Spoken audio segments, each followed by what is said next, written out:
और प्रयास संस्था के सभी अधिकारियों की ओर से माननीय गवर्नर महोदय का अपने जिला ऊना में बहुत बहुत स्वागत और अभिनंदन आप सबकी ओर से करता हूं।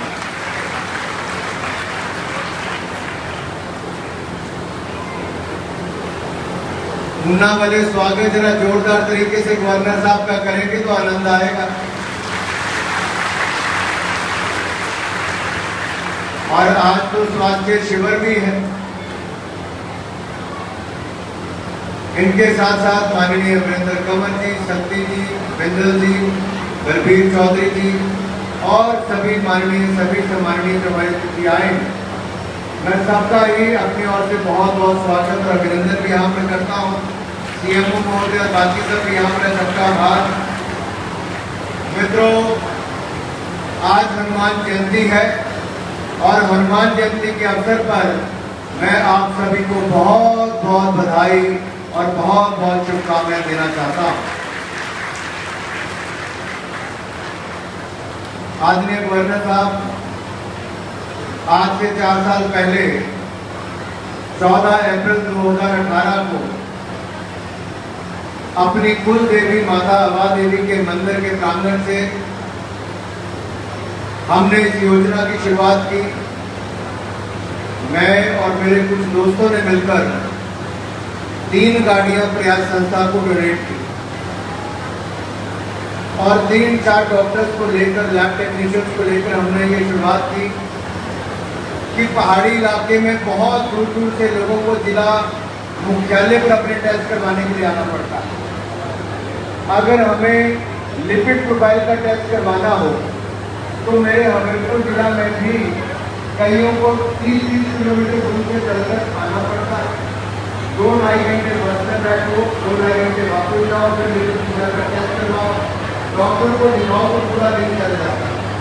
दिन की दिहाड़ी चले जाती थी, बस का किराया लगता था और फिर अगली डेट डॉक्टर की कम मेरे इलाज कराने की अपने आप में चुनौती होती है।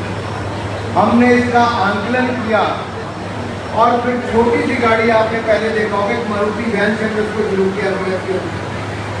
वो शुरुआत की 3 गाड़ियां वो पैसे नहीं थे, लेकिन सोच थी, संसाधन नहीं थे, लेकिन साधना पूरी थी और इस संकल्प को लेकर आगे चले। आज साधन भी है और साधना भी पूरा होने का काम हुआ है। ये अगले 4.5 वर्षों में देखने को मिला। वो 3 ही गाड़ियां थी। आज सिकंदर जी भी आए थे, आपसे थोड़ी देर पहले हमारे राज्यसभा के सांसद बने। कमलेश कुमारी जी हमारी वहां की विधायक। अम्बेडकर जयंती थी तो दोनों ही अनुसूचित जाति वर्ग से आते हैं। अम्बेडकर जयंती के दिन हमने अम्बेडकर जी को भी याद किया कि किस तरह से भारत को संविधान बनाने में उन्होंने काम किया था और उन्होंने जो स्वास्थ्य की सुविधा हर नागरिक का मौलिक अधिकार है उसको लेकर आगे बढ़े थे। हमने उसको पूरा करने में एक कदम उठाए थे। मैं इसलिए याद कर रहा हूं कि शायद हमने भी समय कल्पना नहीं की कि मात्र 3 गाड़ियों से शुरुआत करके अगले 2 सालों में हम उसको 17 गाड़ियों तक ले गए। और आज मैं हर्ष के साथ कह सकता हूं, आपदा भी आई लेकिन हमारे इस प्रयास को रोक नहीं पाए और 3 गाड़ियों से बढ़कर आज 32 गाड़ियां चलती हैं। 32 गाड़ियां चलाने का काम किया। एक जिले से इसकी शुरुआत की थी, आज 7 जिलों में गाड़ियां चलती हैं। 23 विधानसभा क्षेत्र के लगभग 27 ब्लॉक में गाड़ियां चलती हैं। 1350 पंचायतों के 6400 गांव तक पहुंचने का हमने काम किया है और आज 4वीं वर्षगांठ पर आपके कर कमलों से 4 नए विधानसभा क्षेत्रों को और 3 जिलों में गाड़ियां हम और देने जा रहे हैं। उसके लिए मैं आपका बहुत बहुत आभार प्रकट करता हूं। आपके आने से हमें और बल मिलेगा, मार्गदर्शन मिलेगा। लेकिन मैं इतना जरूर कहना चाहता हूं कि जैसा मैंने पहले कहा कि स्वास्थ्य सुविधा प्रत्येक नागरिक के लिए मौलिक अधिकार भी है, जरूरत भी है और डॉक्टरों की उपलब्धता कम होना, सुविधाएं कम होना, दूर दराज इलाकों से स्वास्थ्य सुविधाओं की पूर्ति करने के लिए जिला मुख्यालय पर आना, ये अपने आप में बहुत बड़ी चुनौती थी, लेकिन हमने उसको पार करने का काम भी किया है। इसमें जो 40 टेस्ट होते हैं उसमें लिपिड प्रोफाइल से लेकर हम LFT, KFT, sugar, hepatitis B, hepatitis C से लेकर बाकी टेस्ट भी करते हैं। ट्यूबरक्लोसिस एक बहुत बड़ी समस्या देश के लिए। दुनिया भर के 27% मरीज भारत में है, यानी कि दुनिया भर का 1/4 हिस्सा हिंदुस्तान में ट्यूबरक्लोसिस का है। और टीबी की बीमारी एक अपने आप में टैबू के रूप में ली जाती है। उससे समाज में भ्रम है कि जिसको टीबी है उसके पास भी जाए, लेकिन ये किन कारणों से होता है इसकी जानकारी का अभाव भी। हम इसकी जांच करने की शुरुआत भी की और मैं तो ट्यूबरक्लोसिस पे देश भर में काफ़ी काम करता रहा। इंटरनेशनल कॉन्फ्रेंसेस मैंने करवाने का काम किया। जो ग्लोबल फंड जिनेवा में है उसने ट्यूबरक्लोसिस का ग्लोबल चैंपियन के रूप में हिंदुस्तान से मुझे चुना था, ताकि दुनिया भर में, भारत भर में उसका एक अवेयरनेस कैंपेन चला सकूं। मोदी जी ने इसको 2025 तक समाप्त करने की भारत में एक लक्ष्य रखा है। हिमाचल प्रदेश ने 2021 का लक्ष्य रखा था, लेकिन हम 2022 में अभी तक हमारा ट्यूबरक्लोसिस यहाँ पर खत्म नहीं हुए, क्योंकि बीच में 2 साल कोविड के भी आए। हम सबको रुकना पड़ा, प्राथमिकता कहीं और चले गई। मेरा सभी डॉक्टर से और बाकी समाज के लोगों से निवेदन रहेगा, टीबी को लेकर भी हम अवेयरनेस यहाँ पर करना शुरू करें, ताकि लोगों को जागरूकता हो और हम इससे लोगों को मुक्ति भी दिला सकें। दूसरा काम जो ब्रेस्ट कैंसर है, ये बहुत तेजी के साथ बढ़ रहा है। अधिकतर महिलाओं में, अगर आप देश और दुनिया भर के ट्रेंड देखेंगे, ब्रेस्ट कैंसर की शिकार बहुत सारी महिलाएं हो रही हैं, लेकिन मेमोग्राफी की सुविधा मेरे संसदीय क्षेत्र के किसी जिले में नहीं, ना हमीरपुर में, ना ऊना में, ना बिलासपुर में। किसी को भी यहाँ से चेक कराने के लिए जाना पड़ता है तो शिमला जाना पड़ता है। तो महिलाओं को अगर जांच भी करवानी हो तब भी शिमला जाना पड़ता है। हमने इसमें भी प्रयास किया कि एक छोटा इक्विपमेंट लेकर जिससे प्राइमरी जांच हो सकती है, थोड़ा सा अंधेरा करके वहाँ पर महिलाओं को बिठाया जाता है और उसकी रेस के माध्यम से देखा जाता है कहीं पर कोई ब्लैक स्पॉट तो नहीं है, कहीं पर कोई गठिया तो नहीं हो गया कहीं पर, तो उससे उसको फिर हम बताते हैं कि आपको अब मेमोग्राफी जांच के जाना चाहिए। आपको ये जानकर हैरानी होगी, अनुभव की, और वो केवल प्राथमिक जांच थी। उसमें जो हमने महिलाओं की जांच की, जो पहली 3 महिलाएं निकली, जब वो अपना मेमोग्राफी टेस्ट कराने गई तो तीनों को ब्रेस्ट कैंसर निकला और समय पर उनको हमने चिन्हित कर लिया था, जांच कर ली थी। तो आज वो सारी बहनें ठीक भी हो गई हैं और अब स्वस्थ होकर अपना जीवन व्यतीत कर रही हैं। आज इसकी 34वीं वर्षगांठ पर मैं कहना चाहता हूं कि हम मई महीने के 15 दिन, ये 30 की 30 गाड़ियों को 15 दिन केवल और केवल महिलाओं की जांच के लिए समर्पित करेंगे, जिसमें ब्रेस्ट कैंसर की जांच भी होगी और महिलाओं को जिन बीमारियों से जूझना पड़ता है, मैं तो कहूँगा 15 दिन क्या, पूरा मई का महीना महिलाओं के लिए समर्पित कर दिया जाएगा और महिलाओं के लिए जांच करने की पूरा मई का महीना दिया जाएगा। और हम महिला विशेषज्ञ डॉक्टरों को भी लेकर आएंगे, ताकि महिला डॉक्टर्स वहाँ पर उपलब्ध हो, महिलाएं आगे बढ़कर आए। जिस तरह से हमारी आशा वर्कर हो, आंगनबाड़ी वर्कर्स हो, उन्होंने बहुत बड़ा काम आपदा के समय में किया है। प्रयास सोसाइटी के माध्यम से इनके डॉक्टर्स ने, लैब टेक्नीशियंस ने, नर्सेज ने, सभी ने अपने घरों में कोई नहीं बैठा, पीपी किट पहनकर जनता के बीच में जाकर काम करने का काम किया है। मैं प्रयास की सारी डॉक्टर्स और सारी टीम का बहुत बहुत आभार इसलिए प्रकट करता हूँ, बहुत बहुत धन्यवाद करना चाहता हूँ। ये जिन बच्चों की तालियां, ओ मेरे भाई, ये जिसकी गाल पकड़ रखी है चश्मे वाले की, हाँ, जिसने खांसी करते हुए हाथ आगे रखा, जरा खड़े हो जाओ, खड़े हो जाओ, बहुत पार्ट छोटा सा बोल जरा खड़ा हो जाओ भाई, सिर पे हाथ रखा, हाँ ये वाला ग्रुप इतनी देर से मैं देख रहा हूँ गप्पे मार रहा है सारा, और ये देखा इसकी सेहत ठीक है तो साथ वाला इसकी गाल पकड़ लेता है। तो मैं टीवी पे दिखाऊंगा जिसका गाल कौन कौन पकड़ रहा है। सबका ध्यान मेरी और मेरी बातों की ओर होना चाहिए, ठीक है? होगा नहीं होगा? और जिस बोलने से बच्चों की आवाज आई तो समझ लो स्कूल के टीचर्स की चलती नहीं है।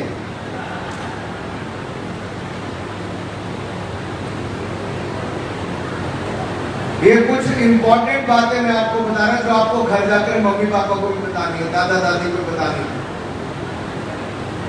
आप हमारा वर्तमान भी हो, आप भविष्य वो सदन जितनी भाई पैदा होना है। भाई और बहनों,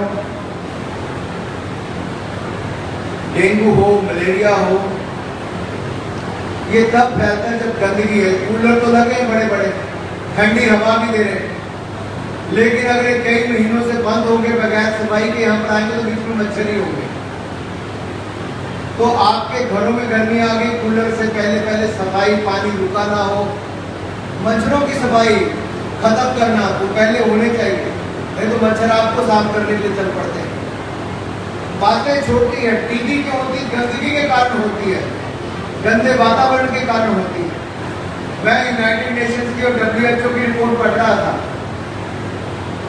उसमें लिखा था कि अधिकतर बीमारियां गंदे पानी के पीने से होती है।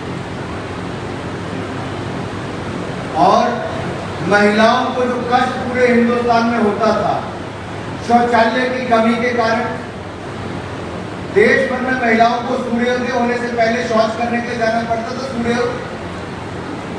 सूर्यास्त होने का इंतजार करना पड़ता था। पूरा दिन आप कल्पना करो, कोई गर्भवती महिला होगी, कोई बीमार महिला होगी, उसके साथ क्या बीतती हो। 70 साल का इंतजार करना पड़ा। मोदी जी आए तो जाकर 11 करोड़ शौचालय बनाने का काम मोदी जी ने किया, तो जाकर बहनों का गरीबों को लाभ देता है।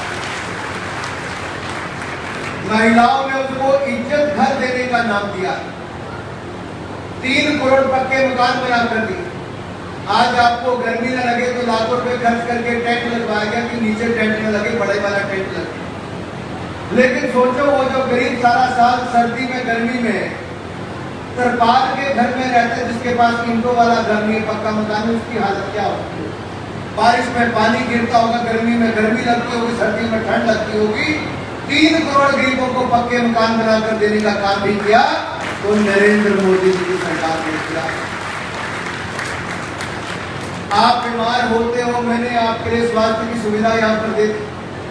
अब इस योजना में आदरणीय गवर्नर साहब 65% महिलाएं हैं जिनको लाभ मिला, 65% बेनिफिशियरीज महिला है जिनको लाभ मिला है। और काम करने वाले जो 120 का स्टाफ है उसमें से भी 60% से ज्यादा महिलाएं हैं। तो एक तरह से महिला सशक्तिकरण का काम भी हुआ है, तो इस सांसद मोबाइल स्वास्थ्य सेवा के माध्यम से हुआ है। मैं कल दिल्ली में था तो आदरणीय मोहन भागवत जी सरसंघचालक जी और हमारे पूजनीय संत वहां पर उदासीन आश्रम में, हिमाचल के उदासीन आश्रम के लिए जो नए संत चुने गए हैं, जो उसके भट्टाधीश चुने गए, उसके कार्यक्रम में कह रहे थे। किसी संत ने ये कहा कि अगर हमारे दिल में संत ना हो तो दुखों का अंत नहीं होता। तो अंदर संतों वाला भाव पैदा करना बहुत जरूरी है। जहां आज एक और मंगला माता जी और भोले जी महाराज जी का आशीर्वाद मिला, वहीं पर राष्ट्रीय संत बाबा बाल जी भी आपके आने से पहले अपना आशीर्वाद देकर गए। मेरा जो मानना यह है कि नर सेवा नारायण सेवा, आपकी सेवा करना ही ईश्वर की सेवा के बराबर है। और कलयुग में तो आपकी सेवा भी कर दी तो बहुत बड़ी बात है। हम इन डॉक्टर्स के माध्यम से, नर्सेज, लैब टेक्नीशियंस के माध्यम से, प्रयास के स्टाफ के माध्यम से, प्रयास संस्था के माध्यम से मैं अपनी सोच को कुछ अमली जामा थोड़ा बहुत पहुंचा पा रहा हूं। तो इन सब के माध्यम से ही हो पा रहा है। ये लोग कभी मंच पर भी आकर नहीं बैठते, कभी ये भी नहीं चाहते कि इनका गुणगान हो, लेकिन सच्चाई ये है कि इन 4 वर्षों में खून पसीना बहाने का काम किया है तो प्रयास संस्था के ही सब लोगों ने किया। आज का सारा श्रेय इन्हीं को ही जाता है। आप लोग रक्तदान करते हैं, कौन कौन रक्तदान करता है? क्योंकि बच्चे तो करते नहीं, महिलाओं ने हाथ खड़ा किया नहीं, क्योंकि देश भर में 70% महिलाएं अनिमिक हैं, उनकी कमी है, 65 से 70% महिलाएं। और उसका सबसे बड़ा कारण है कि जानकारी नहीं है कि खाना क्या है। दूसरा कारण है कि महिलाएं पहले सोचती बच्चों का पेट पहले भर जाए, फिर पति देव को कुछ मिल जाए, सास ससुर को मिल जाए, फिर अंत में अपना नजर आता है। ये उचित नहीं। इस आपदा के समय भी जहां मुफ्त वैक्सीन लगाने का काम भी देश में, दुनिया का कोई देश ने वो काम नहीं किया। हिंदुस्तान ने 180 करोड़ वैक्सीन अब तक लगा दी है और पूरी की पूरी वैक्सीन मुफ्त में लगाने का काम किया है, तो नरेंद्र मोदी जी ने करने का काम किया। और लगाने का काम डॉक्टर्स, नर्सेज ने किया, पैरामेडिकल स्टाफ ने किया। भाई और बहनों, कुपोषण एक अपने आप में बहुत बड़ी चुनौती है। मैं जब सांसद था तो हम कुछ एमपीज ने इकट्ठे मिलकर, सुप्रिया सुले हो, सचिन पायलट हो, शाहनवाज हुसैन हो, मैं था, कलिकेश तक तो कुछ लोग आ गए। ये सरकारी कार्यक्रम नहीं था। हम सांसदों ने मिलकर, हम HIV एड्स पर मैं एक अलग ग्रुप के साथ काम करता था, ट्यूबरक्लोसिस के साथ अलग ग्रुप के साथ काम करता था, और कुपोषण का हमने खुद इनिशिएटिव लिया। फिर हमने एक रिपोर्ट बनाई, डॉक्टर मनमोहन सिंह जी ने उसको लॉन्च करवाया, लेकिन लॉन्च के बाद भी उसको उतनी प्राथमिकता नहीं मिल पाई। एक साल के बाद मोदी जी की सरकार बनी। मोदी जी ने कुपोषण को बड़ी गंभीरता के साथ लिया और पोषण अभियान आज देश में चला है कि देश में जिन बच्चों को, जो बच्चे कुपोषण का शिकार है, उन पे ज्यादा प्राथमिकता दी जाए। हम लोग भी हर पंचायत के, हर गांव के, हर पोलिंग बूथ पर आएंगे और हर बच्चे का जांच करेंगे कि उसकी उम्र कितनी है, हाइट कितनी, उसका वेट कितना है, ताकि जांच करें कौन से बच्चे कुपोषण का शिकार हैं। उनको हम पोषण अभियान के साथ जोड़ेंगे और अगले कुछ महीनों के अंदर बच्चों को कुपोषण मुक्त करने का काम करेंगे, हिमाचल को उस दिशा में आगे बढ़ाने का काम करेंगे। क्योंकि बच्चे हमारे वर्तमान भी है, भविष्य भी है। मेरे भाई और बहनों, मैं ज्यादा समय नहीं लूंगा। माननीय गवर्नर साहब को हमें सुनना है।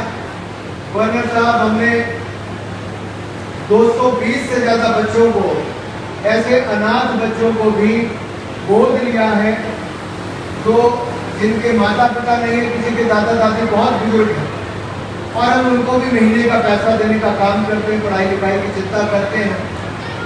संसाधन हमारे पास बहुत नहीं थे, लेकिन बहुत सारे लोगों के पास जब गए तो थोड़ा थोड़ा कोई ना कोई देता गया और हम भी काम आगे बढ़ाते गए। मैं तो यही कहूँगा कि साधना की कमी नहीं थी तो संसाधनों की कमी भी कोई नहीं है। साधन भी बढ़ते गए। आज जो यहाँ पर ड्यूटी बैठे हैं कमल जी, जब मैं फेडरल बैंक के चेयरमैन से मिला, हालांकि इनका दक्षिण भारत में काम ज्यादा है, लेकिन दक्षिण भारत में ज्यादा काम होने के बावजूद भी पर्वतीय राज्य हिमाचल प्रदेश में हमारी मदद की है। 5 गाड़ियां इनके सहयोग से चल रही है। इनका बहुत बहुत आभार इसलिए प्रकट करना चाहता हूँ। इसी तरह से हमें दवाइयों की आवश्यकता थी, कुछ और सामान की आवश्यकता थी। आपदा के समय हमारे पास ऑक्सीजन रेगुलेटर नहीं थी, ऑक्सीजन मास्क नहीं थी, पीपी किट नहीं थी, नॉर्मल मास्क नहीं थे, वेंटिलेटर नहीं थी। आप कल्पना कीजिए, मैंने अपने पूरे संसदीय क्षेत्र में पीएसए ऑक्सीजन प्लांट भी लगवा कर दिए, विदेशों से मंगवाकर ऑक्सीजन मीटर हो, ऑक्सीजन मास्क हो, पीपी किट हो, बाकी सारा सामान हो। ये करोड़ों रुपए का सामान ना केवल संसदीय क्षेत्र के लिए बल्कि पूरे हिमाचल प्रदेश के हर जिला को देने का काम हमने आपदा के समय करने का काम किया। उसमें भी सैनी जी यहाँ पर बैठे, मैं आपका बहुत आभार प्रकट करता हूँ, आपने उसमें सहयोग किया। भाई विक्रम श्रॉफ जी है, हिंदुस्तान के हैं, लेकिन हिंदुस्तान का इतना पूरा जज्बा है। इनके पिताजी को मैं जानता था, इनको बहुत जानता हूँ, राजू भाई को, और मैं कहूँगा परिवार में वो गुण चलते हैं। परिवार में कंपनी बड़ी थी, लेकिन आगे बच्चों को भी वही शिक्षा और संस्कार दिए।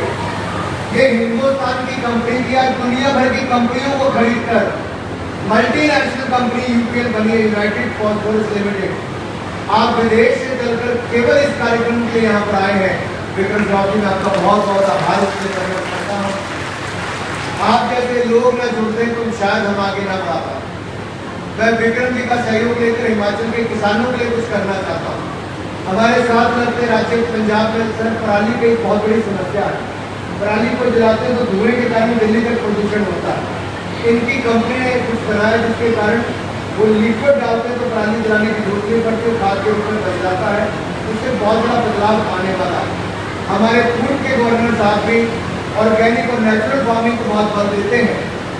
ये उनके साथ भी गुजरात में भी काम कर रहे हैं, मुल्क गुजरात से ही आते हैं, तो जानते हैं कि ऐसे लोगों के सहयोग से हम आगे बढ़ पाए हैं। आप सब आए, मैं आप सबका बहुत आभार प्रकट करता हूँ। क्षमा चाहता हूँ, थोड़ा समय मैंने ज़्यादा लिया, लेकिन पहली वर्षगांठ भी नहीं मना पाए और दूसरी तीसरी कोविड खा गया, तो सीधा चौका लगाने का हमने काम किया है। और चौथी वर्षगांठ पे बाकी जिलों से, बाकी राज्यों से जो डॉक्टर्स आए हैं, मैं उनका भी बहुत बहुत स्वागत करता हूँ। एक बार प्रयास की टीम के लिए, डॉक्टर्स के लिए, पैरामेडिकल स्टाफ के लिए, जिन्होंने कोविड के टाइम पर भी और कोविड से पहले भी आप सबको सेवाएं देने का काम किया, उनके लिए जोरदार तालियों के साथ बहुत बहुत उनका धन्यवाद। आप एक बार तालियां मारेंगे जो मंच पर सारे हमारे दिल्ली आएंगे, जोरदार तालियां। गवर्नर साहब पूरे दिन का समय निकालकर हमारे लिए आए हैं, मैं उनका बहुत धन्यवाद करता हूँ। और आप लोग तो सुबह 8:30 बजे यहाँ पर आ गए थे, 9 बजे से रजिस्ट्रेशन करवानी शुरू कर दी थी। आपको मैं प्रणाम करता हूँ, आप सबका बहुत बहुत धन्यवाद करता हूँ। जय हिंद, जय हिमाचल। आभार होते